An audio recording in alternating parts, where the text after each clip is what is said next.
अस्सलामुअलैकुम। तो आज हम सेकेंड ईयर का प्रैक्टिकल करने लगे हैं, जिसमें बेसिकली हमने फाइंड आउट करना है to determine the resistance of a voltmeter by a drawing graph between R and 1/V। तो यहाँ पे बेसिकली हमारे पास मेन चीज़ क्या होगी, that is a volt meter and resistance box. तो क्या हम यहाँ पे यूज़ करेंगे, ठीक है, और पावर सप्लाई के थ्रू हम इसको वोल्टेज प्रोवाइड करेंगे ताकि हम वोल्ट मीटर के थ्रू इसको मेजर करते रहें with the help of that resistance box. तो हमारा आज का प्रैक्टिकल इस पे है। तो इसमें बेसिकली हमारा वही प्रोसीजर रहेगा जिसमें हमने ऑपरेटर्स सबसे पहले, फिर हम इसकी वायरिंग कनेक्शन देखेंगे, फिर लास्ट में हम इसका परफॉर्मेंस देखेंगे कि इसका परफॉर्मेंस क्या है, फिर साथ में ही इसका ग्राफ देख लेंगे। तो यहाँ पे उसके बाद हम देखने लगे हैं सबसे पहला स्टेप जो कि हमारे पास ऑपरेटर्स हमने देखना है।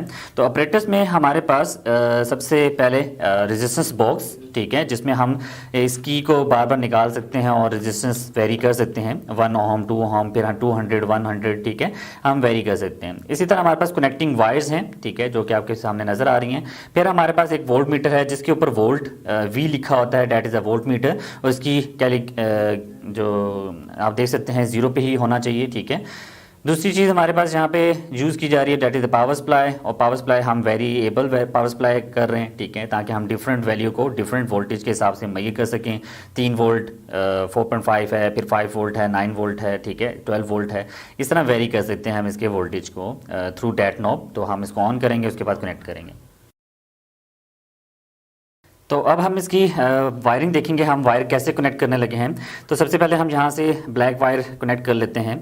तो ब्लैक वायर अगर मैं यहाँ पे कनेक्ट करूँगा तो अगर आप देखें कि हमारे पास ये पावर सप्लाई है, तो इस पावर सप्लाई के हमारे पास टर्मिनल होते हैं जो कि ब्लैक और रेड आपको नज़र आ रहा है। तो ब्लैक पे हम लगा देंगे ब्लैक वाली वायर, ताकि हमारे पास देखने में आसानी हो कि ये ब्लैक वायर फॉर नेगेटिव है, ठीक है। तो इसको मैं यहाँ पर कनेक्ट करने लगा हूँ। इसको थोड़ा ओपन करना पड़ेगा, यहाँ पे ओपन किया, यहाँ पे हम इसको कनेक्ट कर लेते हैं, ठीक है। इसी तरह हम इसके साथ एक रेड वायर को कनेक्ट कर लेते हैं। तो रेड वायर के लिए हम इसे रेड वाले को ओपन करेंगे और यहाँ पे रेड वायर कनेक्ट कर लेंगे, ठीक है। इस चीज़ का ख्याल रखना है यहाँ पे कोई शॉर्ट सर्किट ना हो, इसमें कनेक्शन ना हो बीच में।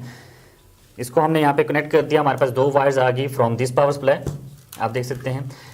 उसके बाद आप देखेंगे ये हमारे पास अगर वायर को हम इस वायर को यूज़ कर लें, जो कि हम सीधा यहाँ पे इस रेजिस्टेंस बॉक्स के साथ लगा देते हैं, ठीक है, डायरेक्टली कनेक्ट कर देते हैं। दूसरे हमारे पास ये जो रेड वायर है, इसको मैं कनेक्ट कर देता हूँ वोल्ट मीटर के रेड टर्मिनल पे।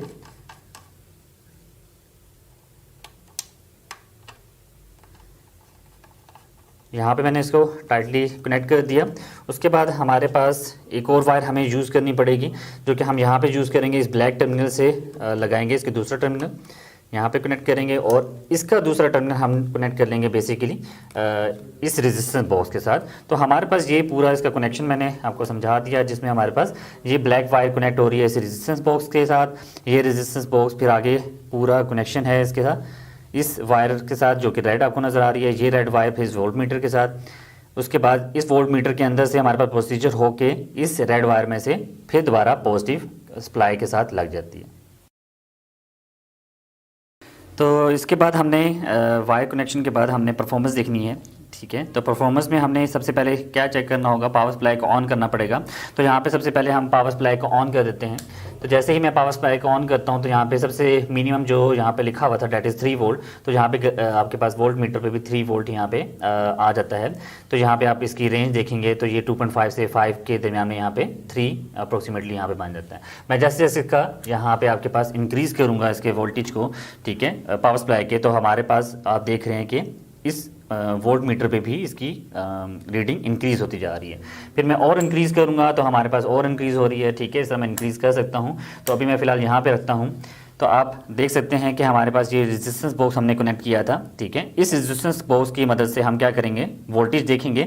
जैसे जैसे मैं रेजिस्टेंस को बढ़ाता जाऊंगा, हमारे पास इस वोल्ट मीटर की वैल्यू ऐसा ऐसा कम होती जाएगी, ठीक है। फिर एट द एंड मैं आपको बताऊंगा इसका ग्राफ कैसे बनाना है, तो और टेबल पे कैसे नोट करना है। तो मैं यहाँ पे सपोज कोई भी रीडिंग डाउन करता हूँ तो आपको बिल्कुल मामूली सा फर्क नजर आएगा। That is a 200 ohm resistance, बहुत कम रेजिस्टेंस है, ठीक है, लेकिन फिर भी थोड़ा सा हमारे पास फर्क पड़ा है। आप देख सकते हैं नीडल में हमारे पास थोड़ा सा बिल्कुल फ़र्क पड़ा।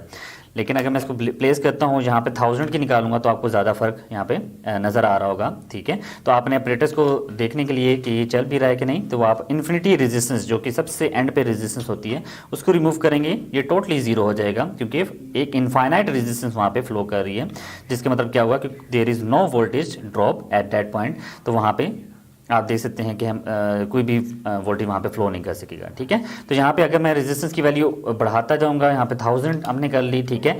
फिर हमने लास्ट पे यहाँ पे 2000 अगर कर लेंगे तो आपका नीडल मूव करते हुए नज़र आ रही है, जो कि कम हो रही है वोल्टेज इसकी, ठीक है। हालांकि वहाँ पे हमने वोल्टेज ज़्यादा प्रोवाइड की हुई थी, ठीक है, तो वो ऐसा ऐसा कम हो रही है। तो अगर मैंने इन दोनों को, इसको निकाला और साथ में दूसरे वाले को निकाला तो इसकी वैल्यू और कम हो जाएगी। ऐसा ऐसा रेजिस्टेंस मैं और भी निकाल सकता हूं, तो आपके पास वैल्यू कम होती जाएगी। इनकी रीडिंग आपने इस तरह नोट कर लेनी है अपने टेबल पे। कैसे नोट करनी है, तो सबसे पहले हमारे पास ये रेजिस्टेंस की वैल्यू आपने लिखनी है। सपोज मैं कोई एक 200 का रेजिस्टेंस यहाँ से रिमूव करता हूँ और हमारे पास वोल्टेज की वैल्यू जो कम हुई है वो हमने नोट कर लेनी है। फिर हमने इसी तरह एक और निकाली, फिर हमने उसको नोट किया, फिर एक और हमने यहाँ से की निकाली, फिर हमने वोल्टेज की वैल्यू मेजर कर ली। तो ये तीनों या जितनी भी आपने रीडिंग लेनी है वो हम मेजर कर सकते हैं, टेबल पे लिख लेनी है। उसके बाद हम एक टेबल की तरफ चलेंगे और ग्राफ की तरफ चलेंगे कि ग्राफ और टेबल इसका किस तरह बनाना है।